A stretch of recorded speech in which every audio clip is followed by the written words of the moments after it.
북한 핵개발 핵심 간부 일가족의 극비 탈북 마이너스 그 후 4년의 기록. 2021년 10월 어느 날 새벽 김정은은 집무실에서 보고를 받고 있었습니다. 보위부 책임자가 떨리는 목소리로 말했습니다. 수령님, 비밀 제정실 외화 조달국 박 부국장 일가가 사라졌습니다. 김정은의 얼굴이 굳어졌습니다. 박 부국장. 그 이름을 듣는 순간 그는 무엇을 잃었는지 정확히 알았습니다. 북한 핵개발 자금의 비밀 루트를 알고 있는 핵심 인물이었습니다. 스위스 비밀계좌 번호부터 중국 다롄의 위장 무역회사 명단, 홍콩을 경유하는 달러 세탁 경로까지 그 모든 정보가 한 사람의 머릿속에 들어 있었습니다. 억만금을 써서라도 반드시 잡아오라. 김정은의 지시가 떨어지자 북한 전역이 발칵 뒤집혔습니다. 국가안전보위성과 인민보안성이 총동원되었습니다. 압록강과 두만강 국경지대에는 평소보다 3배 많은 병력이 투입되었고 모든 검문소에 박 부국장 가족의 사진이 배포되었습니다. 심지어 중국 공안에도 비밀리에 협조 요청이 들어갔습니다. 하지만 이미 늦었습니다. 그 가족은 압록강을 건넌 뒤였습니다. 얼음장 같은 물을 헤치고 순찰선의 서치라이트를 피해 수색견의 추적을 따돌리고 중국 땅을 밟았습니다. 그리고 놀라운 일이 벌어졌습니다. 불과 사흘 만에 그들은 제3국을 거쳐 대한민국 인천국제공항에 도착했습니다. 일반 입국장이 아니었습니다. 비공개 통로로 안내된 그들 앞에 검은 정장을 입은 사람들이 나타났습니다. 국가정보원 대북 담당관들이었습니다. 그중 한 명이 박 부국장에게 다가와 조용히 말했습니다. 고생하셨습니다. 이제부터 대한민국이 당신과 가족을 지킵니다.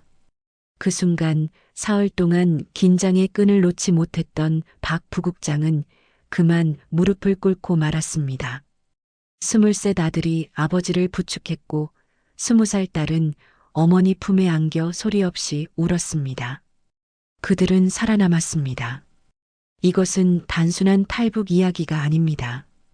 북한 정권의 급소를 알고 있는 핵심 인물이 대한민국으로 넘어온 사건이었습니다. 그가 가져온 정보는 국제사회의 대북 제재망을 한층 더 촘촘하게 만들었고 북한의 불법 자금 루트를 차단하는 결정적 단서가 되었습니다. 그로부터 4년이 흐른 지금 그 가족은 대한민국 어딘가에서 새로운 이름으로 살아가고 있습니다. 이제 그들의 이야기를 시작하겠습니다. 일막 공포의 시작 마이너스 평양의 밤은 어둡다. 평양 중심가 보통강 구역의 고층 아파트 20층짜리 건물의 최상층 특별주거구역. 박성철 부국장은 그곳에서 살았습니다. 엘리베이터에는 지문 인식 장치가 있어서 허가받은 사람만 올라올 수 있었습니다. 현관문을 열면 넓은 거실과 안방, 자녀 방 2개, 그리고 책으로 가득한 서재가 있었습니다.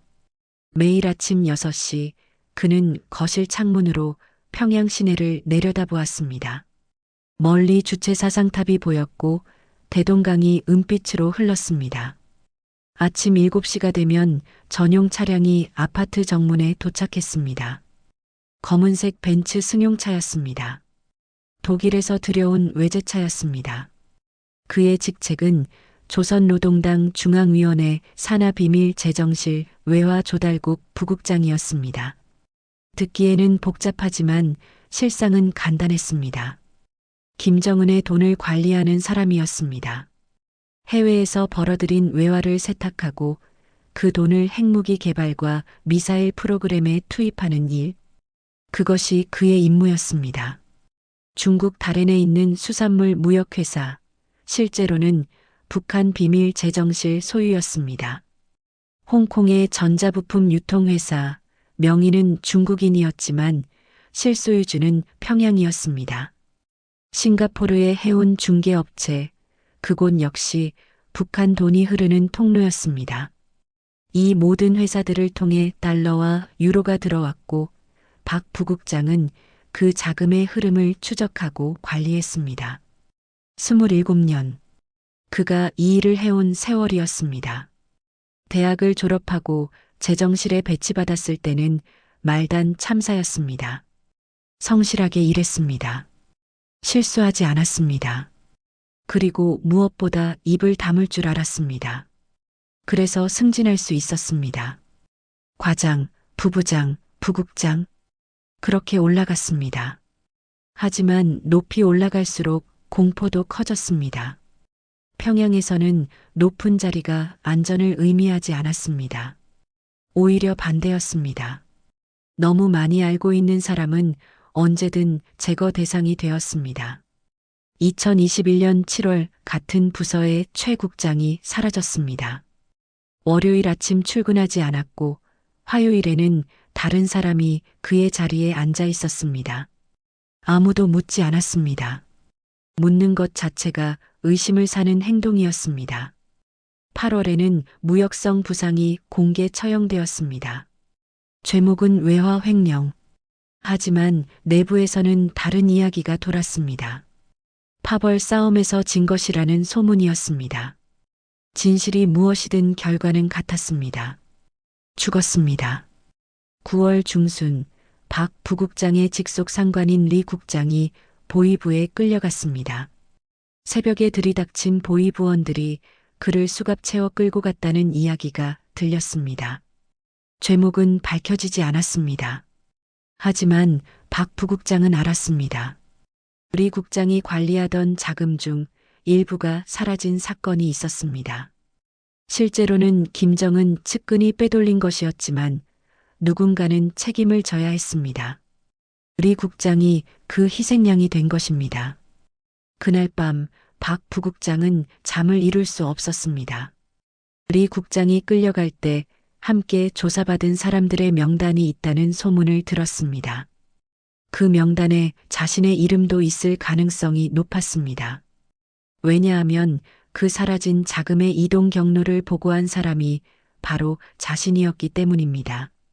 아내 김혜숙도 눈치챘습니다. 여보, 요즘 이웃들이 우리를 피하는 것 같아요. 그녀는 조용히 말했습니다. 실제로 그랬습니다. 같은 층에 사는 외무성 국장 부인이 복도에서 그녀를 보고도 고개를 돌렸습니다. 아래층 보위부 참사의 아내는 아예 눈을 마주치지 않았습니다. 이것은 북한 사회의 명확한 신호였습니다. 당신의 가족이 위험하다. 말하지 않아도 모두가 아는 신호였습니다. 9월 23일 저녁 결정적인 사건이 일어났습니다. 퇴근길에 박 부국장은 미행당하고 있음을 깨달았습니다. 100m에 비친 회색 승용차. 고의적으로 다른 길로 돌아가 봤지만 그 차는 계속 따라왔습니다. 신호등에서 멈췄을 때 그 차도 멈췄습니다. 누군가 운전석에 앉아 담배를 피우며 그를 지켜보고 있었습니다. 집 앞에 도착했을 때 그 차는 반대편 골목에 멈춰 섰습니다. 하지만 떠나지 않았습니다. 엔진을 끈 채 계속 그곳에 있었습니다. 박 부국장은 현관문으로 들어서기 전 뒤돌아봤습니다. 차 안의 남자와 눈이 마주쳤습니다. 남자는 표정 하나 바꾸지 않고 그를 응시했습니다. 감시가 시작되었구나. 그날 밤 그는 가족을 거실에 모았습니다. 불을 끄고 라디오를 틀었습니다. 도청 장치가 있을지 모른다는 생각 때문이었습니다. 낮은 목소리로 말했습니다. 우리가 명단에 올랐을지도 모르겠소. 아내 해숙의 얼굴이 새하얗게 질렸습니다. 23 아들 박민혁은 주먹을 불끈 쥐었습니다. 군사대학 4학년이었던 그는 곧 장교로 임관할 예정이었습니다. 20살 딸 박수진은 손으로 입을 막았습니다. 평양 외국어대학 영문과 3학년인 그녀는 외교관을 꿈꾸고 있었습니다. 아버지, 그게 무슨 말씀이세요? 민혁이 물었습니다. 리 국장이 끌려갔다. 그리고 나도 곧 부를지도 모른다. 긴 침묵이 흘렀습니다. 북한에서 명단에 오른다는 것의 의미를 모르는 사람은 없었습니다. 본인만 죽는 게 아니었습니다. 가족 전체가 끝이었습니다. 3대가 멸족당하는 것이 북한의 방식이었습니다. 그럼 우리는 어떻게 해야 하나요? 수진이 떨리는 목소리로 물었습니다. 박 부국장은 오래 망설이다가 입을 열었습니다. 떠나야 한다. 이곳을. 그 말이 떨어지자 거실은 숨소리조차 들리지 않을 만큼 조용해졌습니다. 떠난다는 것. 그것은 탈북을 의미했습니다. 북한 최고 권력층에 속한 사람이 탈북한다는 것. 잡히면 즉결 처형이었습니다. 가족 모두가 공개 처형장에 세워질 것입니다. 하지만 다른 선택지가 있었을까요? 이대로 기다리면 보위부가 찾아올 것입니다. 새벽에 문을 두드릴 것입니다. 그리고 온 가족을 끌고 갈 것입니다. 어차피 죽음이라면 자유를 향해 가다 죽는 편이 나았습니다. 언제쯤? 아내가 물었습니다. 최대한 빨리. 한 달 안에. 그날 밤부터 계획이 시작되었습니다. 이막 계획 마이너스 조선족 브로커와의 만남. 9월 25일 박 부국장은 평양 외곽의 한 식당으로 갔습니다. 공식 업무가 아니었습니다. 개인적인 만남이었습니다. 그곳에서 그는 리청산을 만났습니다. 50대 중반의 조선족 무역상이었습니다. 리청산은 15년 전부터 박 부국장과 알고 지냈습니다. 중국에서 물건을 들여오는 무역업을 했고 그 과정에서 비밀 재정실과 거래가 있었습니다. 합법적인 무역이었지만 가끔은 비합법적인 일도 처리했습니다. 그래서 박 부국장은 그를 신뢰할 수 있었습니다. 적어도 돈만 받으면 입을 다무는 사람이라는 것을 알았습니다. 식당 구석자리, 둘은 마주 앉았습니다. 박 부국장이 조심스럽게 말을 꺼냈습니다. 리 선생, 혹시 강을 건너는 방법을 아십니까? 리 청사는 잠시 젓가락을 든 채 멈췄습니다. 그리고 천천히 고개를 들어 박 부국장을 바라봤습니다. 긴 침묵이 흘렀습니다. 마침내 그가 입을 열었습니다. 박동무, 농담이겠지요? 농담이 아닙니다. 리 청사는 주위를 둘러봤습니다. 다른 손님들은 멀리 떨어져 있었습니다. 그는 목소리를 낮췄습니다. 박동무, 당신 같은 사람이 그런 생각을 한다는 게 믿기지 않소? 당신이 누군지 내가 아는데. 그래서 더 떠나야 합니다. 리 청사는 한숨을 쉬었습니다. 오랜 시간 박 부국장의 얼굴을 들여다봤습니다. 진심이라는 것을 확인한 뒤 그는 말했습니다. 박동무, 요즘 압록강은 예전과 다르오. 감시 카메라의 순찰선, 탐조 등까지 그냥 헤엄쳐 건널 수 있는 시대는 끝났소. 알고 있습니다. 그래도 방법이 있지 않습니까? 리 청사는 또 한 번 망설였습니다. 하지만 결국 입을 열었습니다. 방법이 하나 있긴 합니다. 성공 확률은 50%도 안 되지만 말씀해 주십시오. 경계병들을 재워야 합니다. 재운다는 게 수면제요. 음식이나 음료에 섞어서 먹이는 겁니다. 그들이 잠든 사이에 초소를 빠져나가는 거죠. 박 부국장은 등줄기가 차가워지는 것을 느꼈습니다. 이것은 단순한 탈북이 아니라 군사작전이었습니다. 실패하면 즉결 처형이었습니다. 구체적으로 어떻게? 리 청사는 주위를 다시 한번 살핀 뒤 조용히 설명했습니다. 먼저 국경 지역으로 이동해야 합니다. 친척 방문이나 출장 같은 명목으로요. 그리고 목표 초소를 정해야 합니다. 강폭이 좁고 수심이 얕은 곳, 그리고 경계가 상대적으로 느슨한 곳. 어디쯤입니까? 제가 아는 곳이 하나 있소.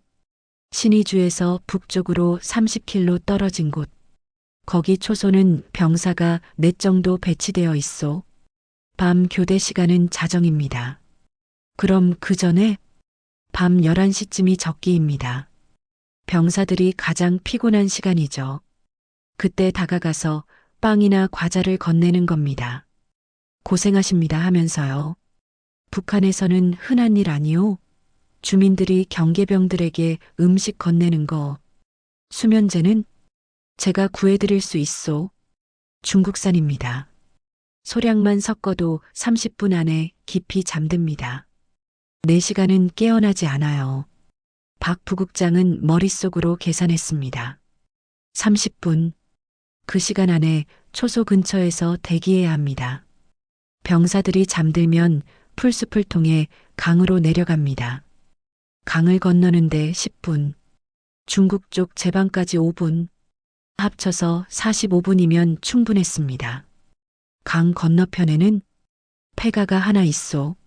농부가 살다가 떠난 집입니다. 거기서 숨어 계시면 제 사람이 찾아갈 겁니다. 그리고 트럭에 태워서 다롄까지 이동시킬 겁니다. 비용은 얼마나? 미화 3만 달러. 가족 내시면 그 정도는 들어야 합니다. 박 부국장은 고개를 끄덕였습니다. 그에게는 그 돈이 있었습니다. 스위스 비밀 계좌에 35만 달러가 있었습니다. 공식적으로는 불법 자금이었지만 실제로는 비밀 재정실의 고위 간부들에게 허용된 일종의 비자금이었습니다. 만약을 위한 도피 자금이었습니다. 바로 이런 때를 위한 돈이었습니다. 알겠습니다. 그럼 구체적인 계획을. 리 청사는 종이에 무언가를 그리기 시작했습니다. 지도였습니다. 압록강 상류의 한 지점, 초소의 위치, 강을 건너는 루트, 그리고 폐가의 위치까지 모든 것이 상세했습니다. 여기 보십시오. 이 초소의 경계병들은 주로 젊은 병사들입니다. 20살 전후죠. 배고프고 피곤합니다. 빵과 음료수를 주면 의심 없이 받아먹을 겁니다. 만약 의심한다면 그럼 포기하고 돌아와야 합니다. 절대 억지로 시도하면 안 됩니다. 총소리 한 방이면 끝이니까요. 박 부국장은 그 지도를 오래 들여다봤습니다. 그의 평생이, 가족의 미래가 이 작은 지도 한 장에 달려 있었습니다. 언제쯤 가능하겠습니까? 준비하는데 2주일 정도. 10월 초순이면 될 겁니다. 그때쯤이면 날씨도 추워져서 경계병들이 더 방심하게 됩니다. 알겠습니다. 2 사람은 악수했습니다. 리 청산이 마지막으로 말했습니다. 박동무, 이건 생사를 거는 일입니다. 한번 시작하면 되돌릴 수 없소. 정말로 하시겠습니까? 박 부국장은 망설임 없이 대답했습니다. 예, 해야 합니다. 그날 밤 집으로 돌아온 그는 가족들에게 계획을 설명했습니다. 지도를 펼쳐놓고 하나하나 짚어가며 말했습니다. 아내는 손을 떨었고 아들은 굳은 표정으로 들었으며 딸은 눈물을 흘렸습니다. 우리 정말 해낼 수 있을까요? 수진이 물었습니다. 박 부국장은 딸의 손을 잡았습니다. 해내야 한다. 우리가 살아남으려면. 그날부터 가족은 철저하게 준비했습니다. 리허설을 반복했습니다. 누가 어떤 역할을 맡을지 정했습니다. 비상신호도 정했습니다. 만약 위험하면 어머니가 기침을 2번. 그러면 즉시 흩어지기로 했습니다. 10월 1일 여행증을 위조했습니다. 박 부국장은 27년간 비밀 재정실에서 일하며 서류 위조 기술을 익혔습니다. 완벽한 위조 여행증이었습니다. 목적지는 신의주 인근의 한 마을.